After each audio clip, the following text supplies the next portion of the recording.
So what is going on, guys? I'm Black Ops Amazing. Welcome back to another video. Now, about 3 months ago, I made a video called They Made a Better Zombies Than Treyarch, talking about how World War II zombies, in terms of what they were trying to achieve, being a horror-style zombies mode, I think is better than anything that Treyarch have produced. Just going off that element, if you want horror in Call of Duty Zombies, then World War II by Sledgehammer is probably the game to play. A couple of months later, I then made a follow-up video titled They Made a Worse Zombies Than Treyarch, this time reversing the roles, looking at futuristic zombies being Advanced Warfare and how I don't think that mode is better than anything that Treyarch have made. Be it World at War Zombies, Black Ops 1, 2, 3 or 4, and Cold War. It's a little bit difficult to judge Vanguard, but I don't think Advanced Warfare is better than anything that Treyarch have made. So there we've looked at two different alternatives to Treyarch Zombies, World War II and Advanced Warfare, but the other one we haven't spoken about is Infinite Warfare Zombies. And what I'm going to title this video, I don't know, because that is kind of where I'm at with Infinite Warfare Zombies. Sometimes I think it's an underrated mode. I don't think when it came out it got the love that it gets now.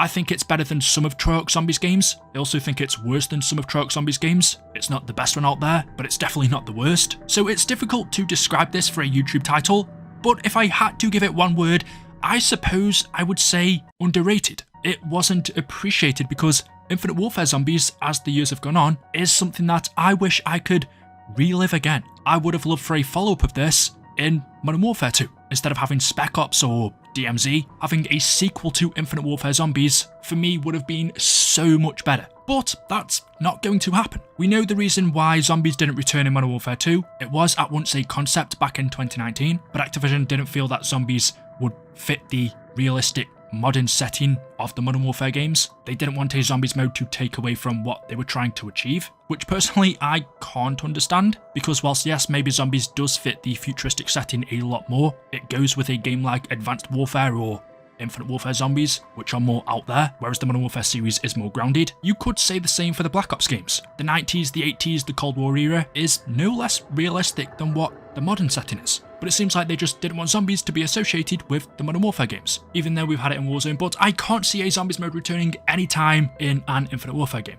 But what we do have to look back on is what we've already got. Infinite Warfare Zombies was a pleasant surprise at the time because I think it's quite different to Treyarch Zombies or stuff that we've had from Sledgehammer. Infinity Ward definitely made it their own, and it's hard to describe because even though the game itself, Infinite Warfare, is futuristic, the zombies mode doesn't really feel like that. It's nothing like Advanced Warfare Zombies. It also doesn't really feel like, to me, that it's set in the past, even though it is. If you look at, say, Black Ops 1 Zombies, that feels a few years behind. World War II, World at War and Vanguard obviously are. I would even put BO2 and 3 Zombies into that, but the date of each IW Zombies map takes place in a different era. We have Zombies in Spaceland, which is in 1984. I think it does feel like it takes place in the 90s or the early 2000s. Rave in the Redwoods is in the 90s. That map fits the vibes. Shaolin Shuffle is in 1970. I think that map could pass for the 80s, the 90s, the 2000s. Attack of the Radioactive Thing was in 1953, which other than the style of the cutscenes, you probably wouldn't think that. And then the map The Beast from Beyond, inside of the film, it takes place in the year 2206.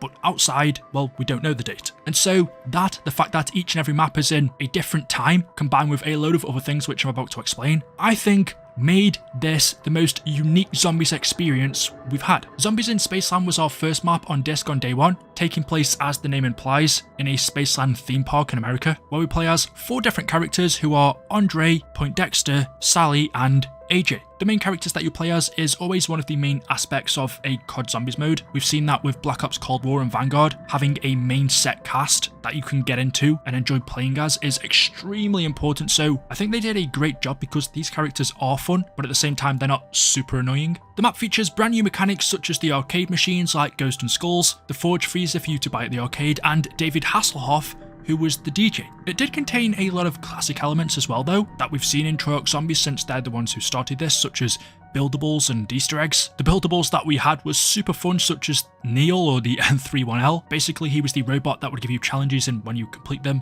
you'd get tickets, but you could also upgrade him and it was a big part of the main Easter egg. Some other buildables were the Shredder, the Head Cutter, the Discord, the Face Melter. Alongside that, IW also gave us new items that we hadn't seen in Zombies before, such as the Armageddon, the Cryo Grenade, the Transponder, the Portal Generator, which all added to the funness. That's another perfect word that I think describes what IW Zombies was. The perk system I think wasn't too dissimilar from Treyarch's, besides from having unique names and some unique abilities. Up and Atoms, Racing Stripes, Slappy Taffy, Bomb Stoppers, Tough Enough. I am glad that they kept the core elements of what COD Zombies is, so that there was enough different, but it still felt like a COD Zombies game. Just in my opinion, if any of the three devs, Treyarch, Sledgehammer or Infinity Ward, are making a COD Zombies mode, it's a good idea to keep the core elements there, being a wonder weapon, perks that we are used to, so stuff like Juggernog, Quick Revive, Speed Cola, Double Tap, but renaming them and rebranding them to suit your game, whilst adding a few new ones, some sort of mystery box, and Easter eggs,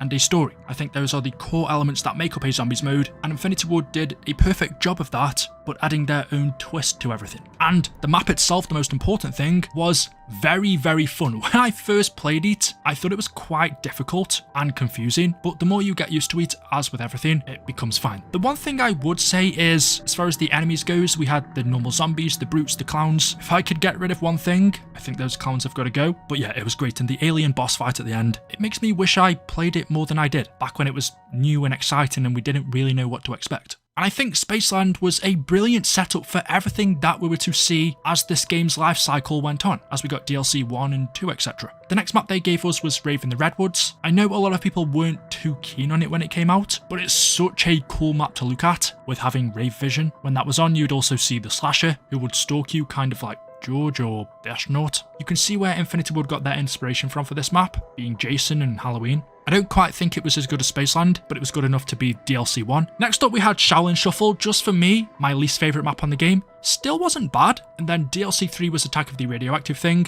and DLC 4 was The Beast from Beyond. I can't speak on this one too much because by this point, as we got closer to the next COD, and as I usually do with any game that isn't Treyarch Zombies, I kind of phase out of it and lose interest, so I only played this map a couple of times. For that reason, I can't really say anything about it, but just from what I saw from the community's reaction, one of the best things about this was the ending, which tells me that the storyline in Infinite Warfare Zombies was good enough that people were excited and were still interested for what Infinity Ward did towards the end. Sometimes people don't really care as you get towards DLC 3 and 4. People are like, by this point I'm not really too bothered what they do because I wasn't interested from the beginning. But all the way through, I think people enjoyed this game's story. They enjoyed its Easter eggs, there were plenty of them, some great boss fights, the gameplay was good, the maps were good enough, but for some reason having all of these positives, I just feel that it didn't get the love that a Treyarch game would have got if it was on this level. Infinite Warfare Zombies was more than good enough. Was it really any worse than Black Ops 2 Zombies, BO1,